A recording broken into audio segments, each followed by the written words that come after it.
What's up everybody, it's Sean here and I'm back today with my super long overdue review of the Invincible collaboration with N.Hoolywood and New Balance on this 1906R Grey Swan. Today's video is brought to you by StockX. StockX is one of the world's leading marketplaces for sneakers, streetwear, and collectibles.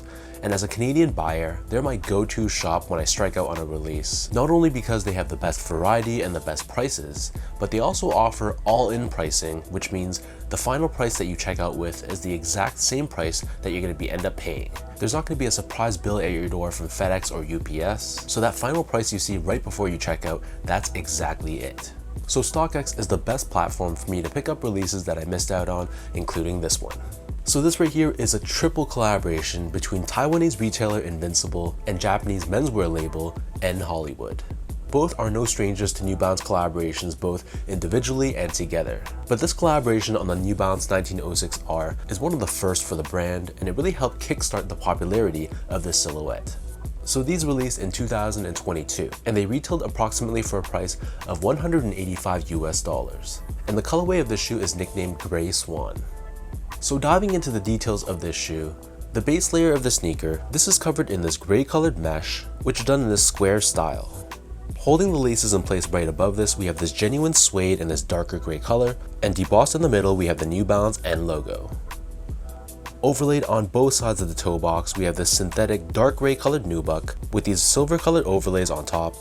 And then wrapping around the front toe cap, we have more genuine suede. This is a very shaggy, long-haired suede. We have 1906R branding embroidered on the lateral side and New Balance branding embroidered on the medial side. For the middle two eyelets, these are constructed out of these gray colored woven strips which extend downwards towards the base of the shoe, crossing through the New Balance N logo. So this is New Balance's N-Lock technology, which is kind of like Nike Flywire in that when you tighten up the laces, they pull up from the base of the shoe, giving you additional support and structure around the midfoot area of the sneaker. And one thing I noticed is when you compare this to the N logo on the medial side, the woven strips here are darker in tone.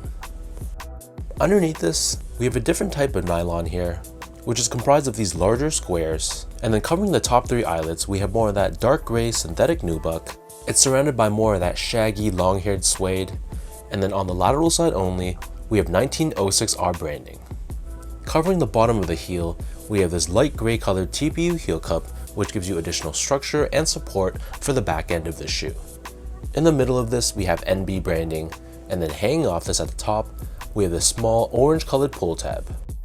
So in terms of laces, this pair comes with 5 different lace options. The standard lace that they come with are these wavy style oval laces in white, and they have Invincible and N.Hoolywood co-branding on the lace tips. But if you're not feeling these white laces, they also come with another one of these squiggly oval shaped laces in gray, and then there's 3 flat lace options, one in gray, one in white, and one in orange, all of which feature New Balance, Invincible, and N.Hoolywood co-branding. Underneath this, the tongue is padded, but it's covered in this open style mesh, which if you haven't noticed by now is a different type of mesh than anything else found on the upper of this shoe. And then on the top of the tongue, we have this woven pull tab, which also serves to help hold the laces in place. The back of the tongue and the interior of the shoe, this is covered in a gray colored liner. And then taking a look at the insoles, so these come with a pretty well padded foam lined insole. It features custom graphics on the top with New Balance 1906R, Invincible, and N.Hoolywood branding done in this repeating style. So the upper of this shoe sits atop this Absorb and Absorb SBS midsole, which is painted primarily in white, but we have 2 tones of gray on the lateral forefoot.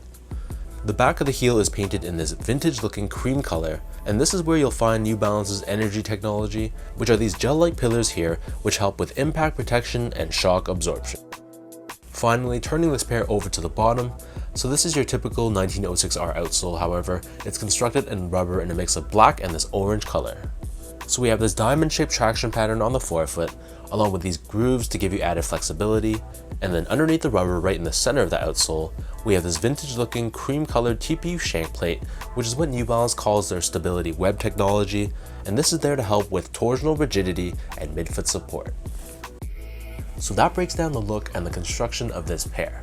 And for those wondering about how these fit, to me these fit like most of my 1906Rs, so I personally went true to size and I got these in a size 10 and they fit me perfectly. If you have a narrow, normal, or slightly wide foot, you should just go true to size, but if you have a really wide foot, you'd probably be better off going up a half size. To give you guys a point of comparison, I also stick true to size in other New Balance silhouettes like the 2002R, 860 V2, 991 V1 and V2, and the 1500. And in comparison, I go a half size down to a 9.5, and a lot of made in USA models like the 992, 993, 990 V3, V4, V5, and V6. Next up, in terms of the comfort, so these feel like any other 1906R, so they're going to be extremely comfortable in a very well-balanced way. That's what I love most about this silhouette. You're going to feel some degree of cushion underfoot, but generally speaking, it's still a very well-supported and structured feeling shoe. You're never going to feel like your feet are sinking into the cushioning, but at the same time, there's enough cushioning for all-day wear. And I have to say, the upper of the shoe, it feels extremely broken in straight out of the box. There's no hard or stiff materials I feel that you have to break in. So because of that, it's super comfortable right from the first time I wore these. Finally, in terms of the quality and craftsmanship, so this is one thing I thought they did a really good job, especially now looking back, comparing it to standard 1906Rs on the market. So with your typical New Balance 1906R, it's generally constructed entirely out of synthetic material. So we usually have just synthetic leathers or fuse-like materials or things of that nature. However, this pair actually utilizes genuine suede. So we have real suede on the toe box and around the back ankle collar of the shoe. So because of that, it really elevates the feel of the sneaker and it makes it feel all the more special. And in terms of the build and the craftsmanship, this pair was pretty spot on. The stitch job was good, the panels were relatively consistent between my left and right feet, no significant glue stains along the midsole. So opening up the box and taking a look at these in real life, I have to say I was very happy with the end result.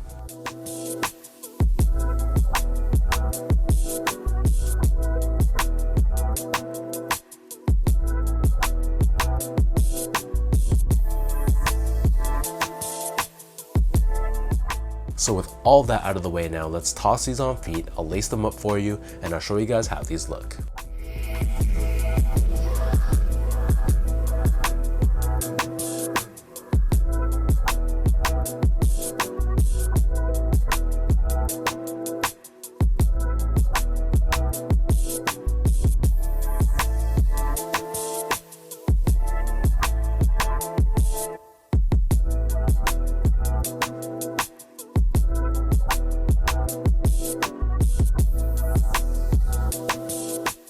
At first glance, this just looks like a typical gray-based New Balance sneaker. However, like I mentioned earlier, there's a lot of subtle details on this shoe that make it really special. For example, the variety of the materials used. I read somewhere I believe there's 5 different materials used on the upper, and even when it comes to just mesh alone, they utilize different types of mesh which allow the different panels of the shoe to stand out on its own. And in terms of the colorway, yes, it is basically a gray-based sneaker. However, the inclusion of the orange kind of gives this shoe a little bit of a Jeff Staple Pigeon SB Dunk vibe. Obviously on a completely different silhouette, but there are some similarities from a colorway standpoint. So I'm really happy that StockX was able to hook me up with these. Again, this was one of the first collaborations of this silhouette that really helped kickstart this model to become as popular as it is today. So leave a comment down below to let me know, what do you guys think about this Invincible and N.Hoolywood New Balance 1906R? What are your thoughts on this gray swan colorway? Is it a little bit boring for you? Do you appreciate the subtle details to this? Whether you love it or hate it, leave your thoughts down below. And as usual, if you guys enjoyed this video, be sure to like, comment, and subscribe to my channel if you haven't yet. You can follow me on Instagram at esco8, check me out on X or Twitter at sean.go spelt out, and visit my website at seango.ca. So thank you so much for watching. Another shout out goes out to StockX. Thank you so much for sponsoring this video. Appreciate everyone's love and support, and I'll catch you guys all in my next review.